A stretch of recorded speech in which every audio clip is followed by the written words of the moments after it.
All right, let me. All right, so I've got a video filmed that I filmed. It was yesterday or the day before. I'm just ranting and raving about, the prescription pharmaceutical situation in America and the government and this and that. I got a lot of pent up rants in me that I'm gonna have to unleash soon because man, I haven't done a ranting and raving video in a while, and I'm due because I got a few rants sitting inside me that are dying to get out. Now, so I was going to put that video up, but I got a message this morning from someone, and I don't want to say the name because I don't want to put anyone's business out there, but anyways, it's someone I used to be on the street with, and he was not on opiates when I was on the street with him. Now he is, which I didn't, when I was coming back to Florida, he was kind of tiptoeing around in that scene, and I just kind of assumed he didn't go all the way in, but apparently he did. So let me do it. So when I was talking to him this morning, I wanted to explain to him the exact way to get off the opiates, because at first it is a little tricky. I'm not going to pretend it's not, but it's too much to type, so I'm going to do a video about it. So the first step to getting off the opiates, and this is the trickiest part. Now, you could go cold turkey, and depending on your habit, that could be a real painful experience. I mean, here's the thing. I went through it so many times that I had that kind of down to a science. So if you want to go the cold turkey route, this is what I used to do. Here's the problem with going cold turkey. Once you're completely off it, you think to yourself, I can get super duper high right now for $10, and that is a very tempting scenario. And so every time I would kick a cold turkey, I'd last a couple days. Sometimes I'd even last a couple weeks, and then it would happen every time. I would think to myself, all I gotta do is drop $10 and I'm gonna have a great time, and I would fall for it. And then couple days later, I'd be thinking the same thing. And then a day or two later, I'd be thinking the same thing. And the next thing I know, I'm doing it every day. And that happened to me, I couldn't tell you how many times. So if you can get off at cold turkey, it's not an impossible thing. I've done it a bunch of times. The problem with that method is you end up back on it. That's how it was for me. And so it seemed like this never-ending loop that I could never escape. And then what happened was I discovered Suboxone. And what's funny is when I first discovered Suboxone, I was off heroin. And I did a half a sub. I snorted it, and it got me high as hell. And so then I was thinking, oh wow, now I can get high for even cheaper. And I did that for a while, and I was just snorting subs, but my tolerance went up real quick for that, and all of a sudden they weren't getting me high anymore. So then I was like, okay, I'm getting back on heroin because I want to get high. Fuck being sober. I don't even want to deal with that right now. And so that's what I did. I ended up getting back on heroin, but now my mindset had changed, and so my thing was, I don't ever have to go cold turkey again. If the situation's messed up, if my money's messed up, if I can't get it for whatever reason, I can go get a sub and I'll be fine. And so for the next year or two, I was dancing on the line between Suboxone and heroin, doing, when I couldn't afford the heroin, I would do the Suboxone. And so amazingly, I never ended up going into, hold on, let me let this ambulance or cop go by, whatever. All right, so somehow during that time, I managed to never get into precipitated withdrawal. Precipitated withdrawal is what happens when you still have opiates in your system and then you do Suboxone, and what the Suboxone does is it knocks the opiates off the receptors, and you go into precipitated withdrawal, which is like a super intense withdrawal that for me, it only lasted one day, the one time when it did happen to me. So it's like going through 5 days of withdrawal in one day. It peaks. It goes straight to the peak, and it one day, and then it's over. But it ain't fun, and it ain't pleasant, and it's very difficult. But I don't know if it's any more difficult than regular withdrawal because it only lasts one day. But I gotta say, the next day after, I didn't feel 100% right, but I felt so much better that this was the experience that knocked me off the opiates permanently, pretty much, because the precipitated withdrawal was so intense and so terrible. When it was over, I was like, I'm done. I don't care. I'm never going through that again. I'm never going through withdrawal again. I'm done with this shit. I don't care. I'm fucking done. I just want to feel normal again. I didn't care about getting high anymore. I was through and through. I was just done. I was done with it. I didn't want to deal with it anymore. The high became...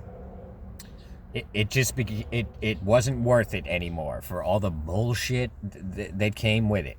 With chasing it around and, oh, I can't work until he gets the dope so I can go get it, and then I can go work, so I gotta sit here for hours feeling like shit, ain't got no money, and I gotta wait for my dude to call me, and I know he's gotta call 100 other people, so, you know, I gotta just sit here and wait and do nothing. I need to go work, but I can't work till I get it. All these stupid scenarios that I kept, I'm like, I'm done.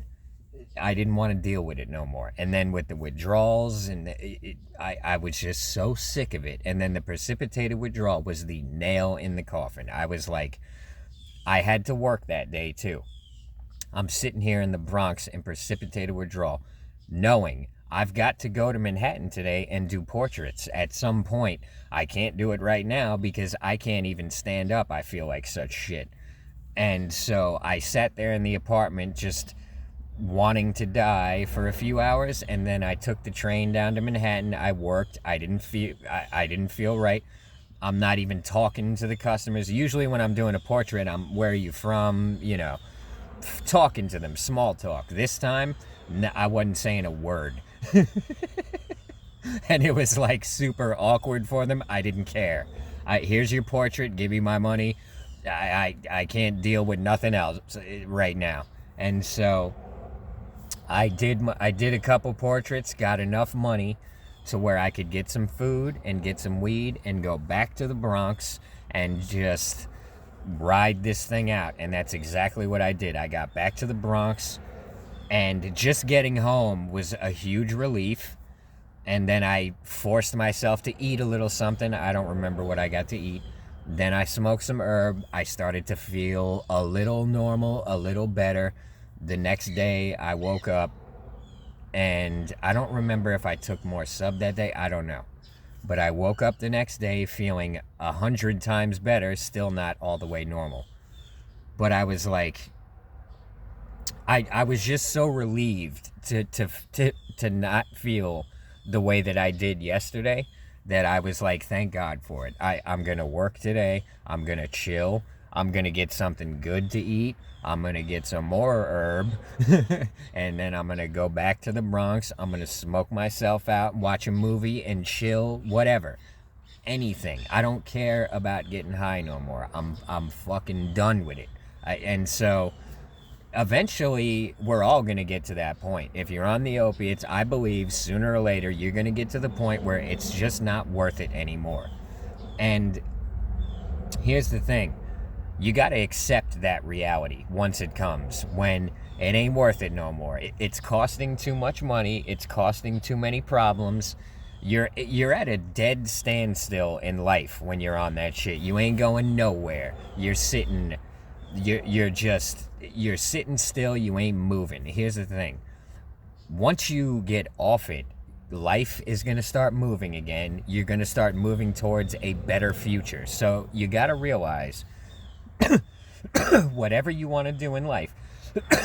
I'm speaking from my own experience. I can't speak for someone like Lou Reed, who I think he was on dope his whole life. I don't know. But I can tell you one thing. I'm glad I didn't, because when you're on dope, you're in this fog. It's not, you don't even realize it till you get it off it and the fog clears and you're like, whoa. All of a sudden everything is just like crystal clear and you're just, it's almost like coming out of a dream or something. This is why I say that shit puts a spell on you. The fentanyl, the heroin, opiates, the oxys, all of it. It puts you under a spell that you don't realize it until you get off it. And then you very, very quickly you start to realize that you were in a fog. You couldn't even see nothing. You were in a fog. I don't know how else to explain it, but once you start moving away from it, things start becoming a lot more clear. And now, here's the thing. I didn't know I had any future. I had failed at stand-up comedy. I was doing the portraits. I was making a living on my art. I was grateful for that much. But as far as the future went, as far as I knew, now I was living at the Bronx at the time. I had a feeling I was going to be ditching that apartment because I couldn't stand my roommate. So my future was not looking good. It was looking like I was heading towards homelessness again. But I didn't want to live in the Bronx for the rest of my life anyways. Nothing against the Bronx, but it wasn't even there's cool parts of the Bronx, like the Little Italy in the Bronx, but I was in not a nice part of the Bronx. There was gang shootings going on, crazy shit. So I didn't want to stay in the Bronx anyway. But how I felt, it was looking like I was about to be homeless again. So my future was not looking bright. But I had this feeling that one of the reasons nothing is working out for me is because I'm not meant to be on this shit no more. So step number one, the future will take care of itself. All I was concerned with at that point was I got to get off this shit. Now, here's what happened. Once I got off that shit, me and my roommate finally started getting into some real nasty fights. And so I was like, it's time for me to ditch this apartment. So my life started changing pretty fast, and not necessarily for the good, but here's the thing, it ended up being for the good. So what I didn't realize at that time, and what I'm telling you now as a fact, once you get off that shit, life is going to start working in your favor again instead of against you. So I ditched the apartment. I didn't know if it was the right move, but it was either that or get into a real bad fight with this dude, and one of us was not going to make it out of there alive, and the other one was going to go to jail for life. So if you're gonna, like, you can go that route if you want, but I didn't want to go that route. So I ended up back out on the street and homeless. Now, as soon as I stopped doing the dope, my money went way up, and real fast it happened. So all of a sudden I've got all this money, and I have no bills. I'm living on the street, and I'm actually making more now. The portraits, I'm telling you, there's other forces at work, and when you start making the right moves, the moves that you are meant to make, things are going to just start falling into place for you. I'm telling you from experience. I didn't know this until I went through it, but I had this intuitive, deep feeling in my gut that the first step towards a bright future is get off this dope. And that was the first step. And I'm telling you, right from that minute till present day, my life has improved steadily. So the first step, the first thing you got to do is get off that shit. Now, this is the tricky part. You've got to... Now, I don't know nothing about methadone. I never tried it. I heard too many horror stories how it's too hard to get off it. But I got to say this, too. I heard plenty of horror stories about Suboxone, too. Everyone was telling me, oh, it's just as hard to kick Suboxone as it is heroin, so you may as well just kick the heroin. Yeah, okay, well, every time I kick the heroin, I end up back on it. So the upside to the Suboxone is you can't do heroin while you're on it. I've tried. It just blocks it. So you learn real quick that unless you want to just flush another $100 down the toilet, you may as well not bother with the heroin, or you can sit there and wait for the subs to run out of your system, which takes a while. It's going to be at least a couple of days. So once I was on the subs and all the way on the subs, I was done with the heroin. I even tried to do heroin a couple of times. It just got blocked. I just wasted my money. And so after experiencing that a couple of times, I said, I'm done. I don't want to waste any more money. I'm not even getting high. It's pointless. So I'm going to just let it go. And so I stayed on the subs. Now, here's the thing. A lot of people, they're afraid to do this transition between the opiates and the subs. They don't want to go on the subs because they don't want to risk precipitated withdrawal. Well, here's the thing with me. Here's what happened when I went into precipitated withdrawal. I did a couple of bags of dope the day before. I woke up the next day. As soon as I woke up, I did the sub. And I wasn't feeling any withdrawal. I just was like, I'm going to get ahead of this shit. And it threw me into precipitated withdrawal. What I should have done to avoid the precipitated withdrawal is wait till the end of that day. Now, everyone's different, so it's going to various amounts of time to get the opiates out of your system. For me, I'm a little skinny motherfucker. I don't have a lot of body fat. My body eats shit up quick. So there were plenty of other times where I did sub the day after heroin and did not go into precipitated withdrawals, but I waited till the end of the day. So you got to know yourself. So here's the thing. This is the trickiest part of the whole thing, the transition from the opiates to the Suboxone. Wait until you're feeling withdrawal. Now, you don't got to wait till it's peaking like they tell you in the clinics and all that shit. I don't know. Look, I'm speaking from my own experience. What I would do if I was you is I would do my dope, whatever I got on me. Today, that's what I'm going to do. Tomorrow, I ain't doing nothing. I'm going to wait. And however long it takes for the withdrawals to kick in, that's when you do the sub. And you put it under your tongue, just like the directions say. I used to snort them, and I can tell you this from experience. It has the impact from putting it under your tongue or snorting it, there is absolutely no difference. None at all.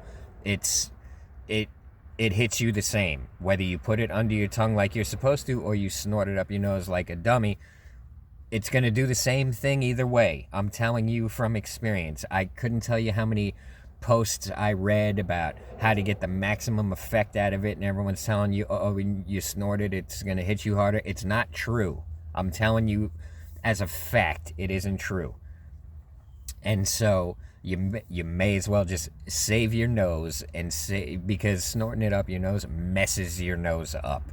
I didn't smell anything for like a year. the whole time I was snorting. What's up, buddy? There's a cat over here. So just put it under your tongue. Do whatever you want. Look, just get off the fucking heroin. That's number one. Whether you want to... Eventually, you're going to end up putting the subs under your tongue anyway, because you're going to get tired of having a nose that doesn't work. That's what happened with me.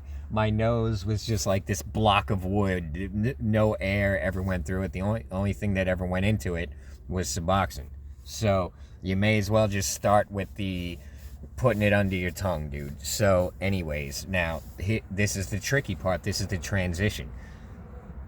Wait. Let the withdrawals kick in. I'm telling you, because once you take the sub, the withdrawals are going to go away very quickly, and it's amazing the way it happens. So let the withdrawals kick in. Day one of withdrawals ain't shit anyways. It's nothing. For me, the withdrawals didn't get bad until like day 3.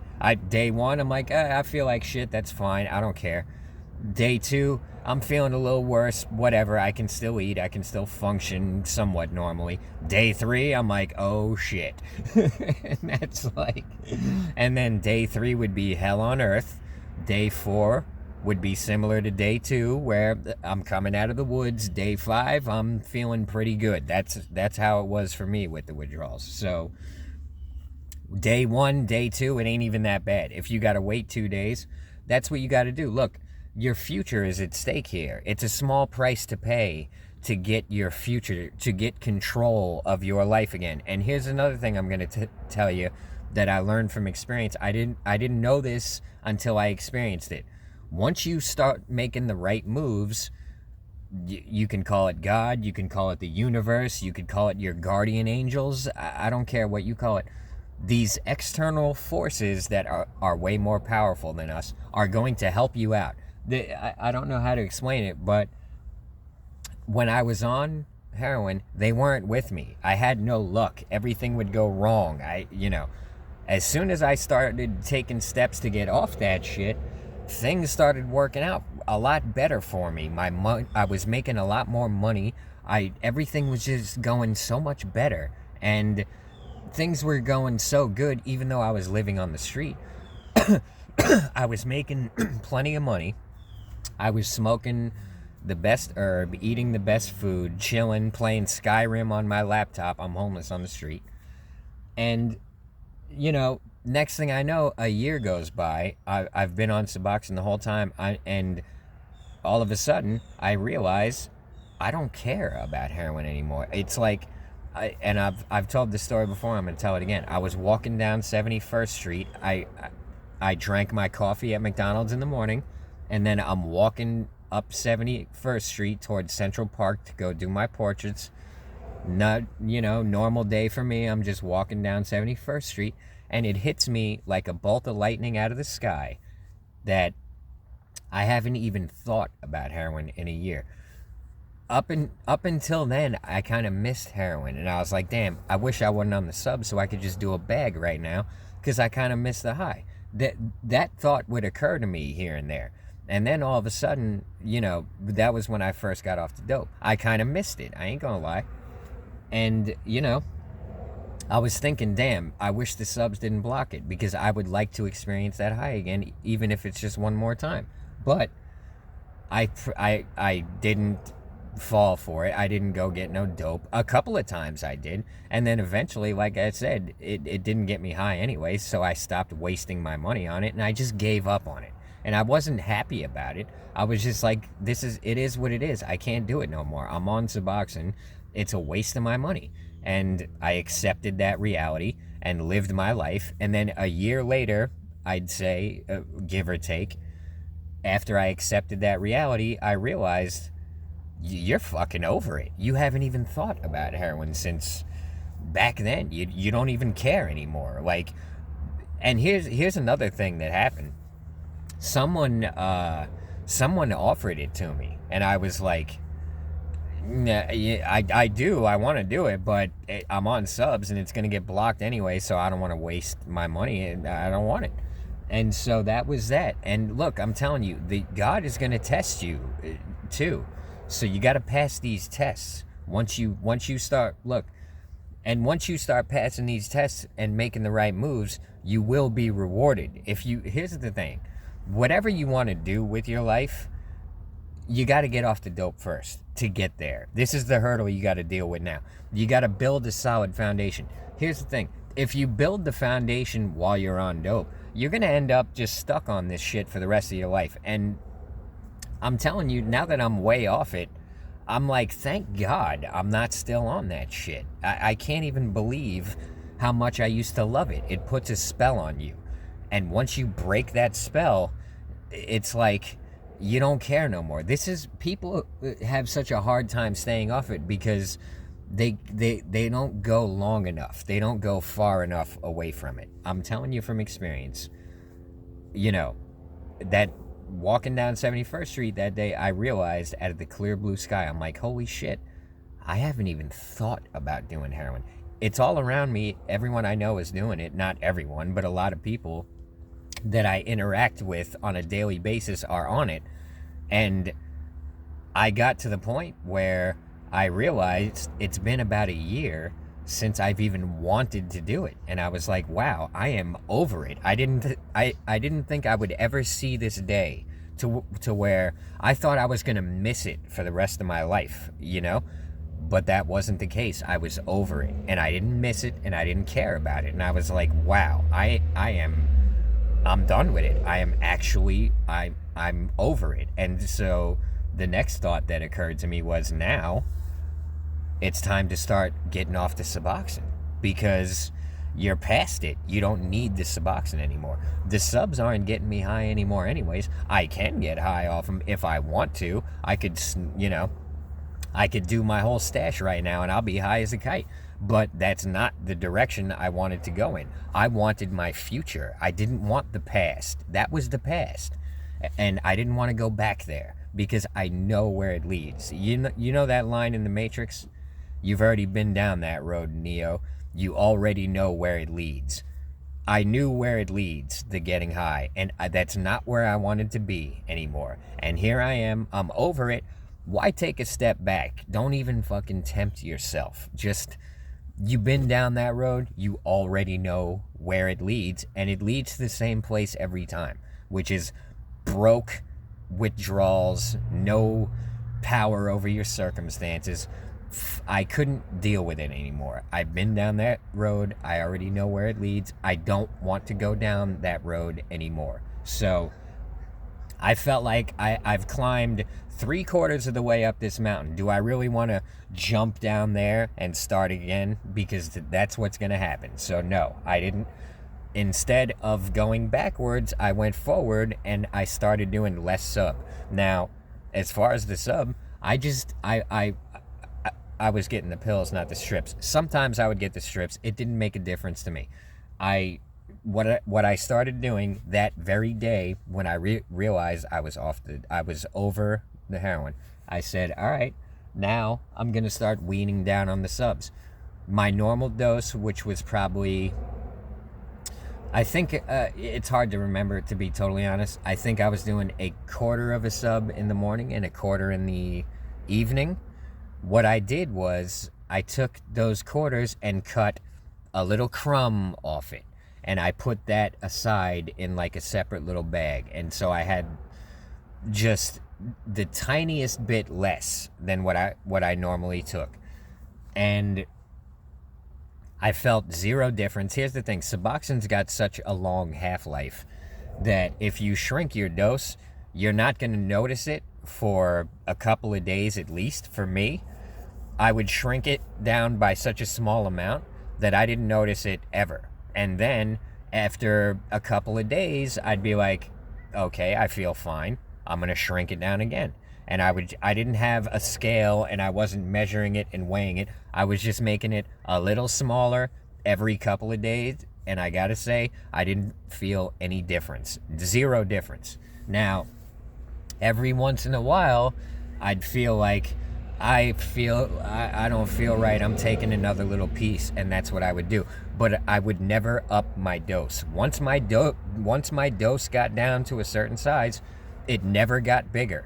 If I felt extra shitty, I would do another little teeny tiny piece of sub, and it's probably the placebo effect. It probably didn't even make a difference, but mentally, I thought to myself, okay, I did more sub. I feel better now, you know? And so I just... It's funny how the cats just ignore me sitting here like screeching into my dashboard. The cats pay me zero mind. There's cats everywhere. I'll show you in a second. So, anyways, don't ever up the dose once you... Now, here's the thing. Here's the main thing. Don't even worry about the sub. Get off the dope. And here's the thing. Whatever... I don't know what amount of sub you take, but I can tell you what I did. I took the minimum amount possible because I never planned on being on sub for the rest of my life. So once I made that decision to get on Suboxone, here's the thing. I went to the clinic and they're telling me, we're going to put you on, I think they said something like 20-something milligrams of Suboxone. I'm like, but I'm on like 8 right now. Why would I do that? They're like, well, we have a system. We're going to work you off it. And I'm like, so you want me to double the dose that I'm on and work my way down from there? I'm like, that seems really stupid. And they're like, well, no, we have a system and this is how we do it. And I'm like, I'm not doing that. They're like, well, nobody can do it on their own. And I'm like, yeah, we'll see about that because you guys what you're telling me makes no fucking sense. You know what I mean? And I'm not some 5-year-old. I got a fucking high IQ. Not to toot my own horn, but my IQ is fucking high. Probably higher than everyone working in that clinic put together. You could add all their IQs together. It still wouldn't. My IQ would still be higher. So I'm like, I know you guys are used to dealing with dumbbells who just trust that everything you say. I'm not one of them. So what you're telling me doesn't make sense to me, and I ain't going with it. And thank God I didn't, because they want to double my dose. And as it turned out, for me, I might have even been on 4 milligrams. Here's the thing with me. Once I got off the heroin and on the Suboxone, I was doing the absolute minimum possible, because I knew, this video's getting long, I knew sooner or later I'm going to probably want to get off this shit. I don't want to spend the rest of my life on it. There's some drawbacks to the subs and opiates in general. First of all, it all puts you in this fog. Like, I'm 1,000 times sharper without any of that shit in my body, number one. I mean, there's a million little side effects. You're healthier without all this shit in your system. And here's the thing. Weed helped me a lot to get off it. This is now, you know, I'm not saying you have to smoke weed to get off heroin. I can tell you one thing. It helped me a lot, because, and here's why. So I had, at the end of the day, I had something to look forward to. At the end of the day, I would work all day, and at the end of the day, I would smoke myself a bowl and chill and watch Manhattan go by for an hour or two, and I would look forward to that all day. I had my own little special secluded spot in Central Park where I could sit on this rock and watch the city, because it was right on the edge of the park. And so I had my own little secret throne where I would sit on my rock and I would just watch the city and smoke my herb, maybe play a video game on my phone. I would just chill.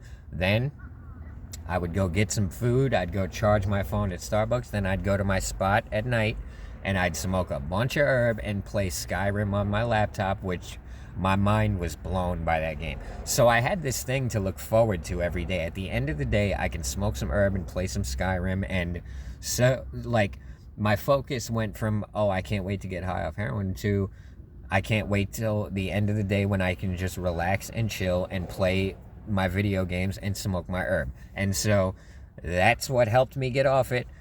And now here's the downside to that. To this day, I still enjoy my smoking and playing my video games. Like, even though I should be working my ass off in stand-up comedy and all this. But here's the thing. I'm not on the opiates no more, and that's what really matters. Now, here's the other thing. Once I got off the opiates, my life started to change rapidly. My money went up. Next thing I know, I got a car to live in. Next thing I know, I got a YouTube. I've got a career. I've got a life. So here's the thing. You got to get off that shit and watch your future just take shape around you. It's like, you know, these things, they're external forces have been helping me along the way, and you'll experience it too. So once you start making the right moves, the world is going to start working in your favor and conspiring in your favor. And so whatever you want to do in life, you can do it. But you got to let go of that shit. Here's the thing. It's all about, like, frequency and vibration, like Tesla said. So when you're on this shit, which is, it's changing your frequency. Here's the thing.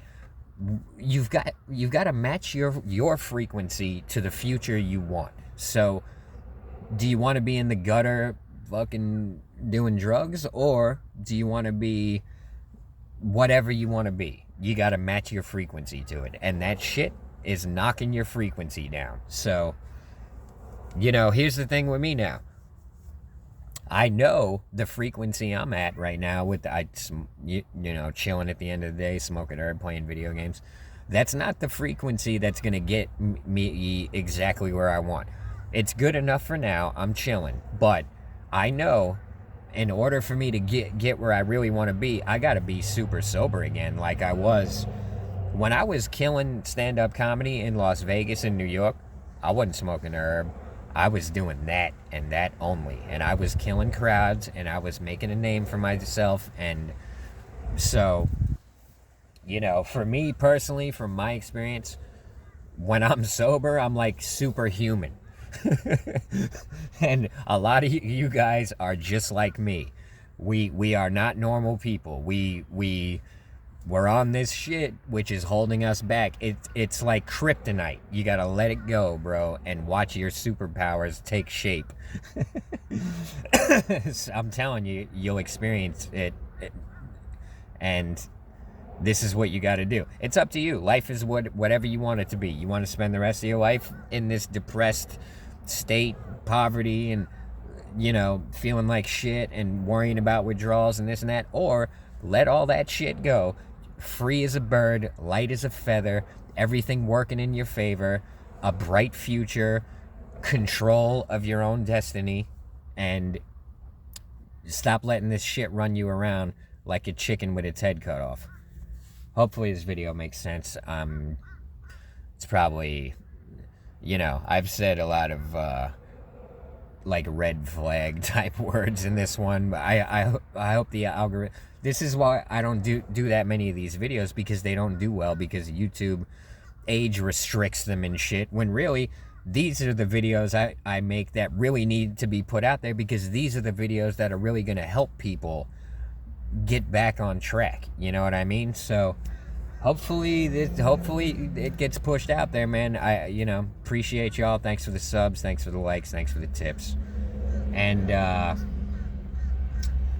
I guess I'll put this video up and see what happens. I'll probably be putting up another one pretty soon, because I've got to, you know, I got to put shit up that is advertiser friendly. So, you know, appreciate y'all. Thanks for the subs, thanks for the likes, thanks for the tips, thanks for the Patreons especially, thanks to the channel members especially.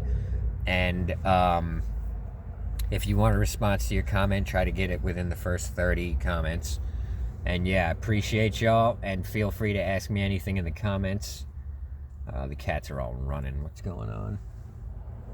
It's a fucking Bigfoot coming or something. Anyways, yeah, appreciate y'all, and I'll see you on the next one. Everybody have a good one.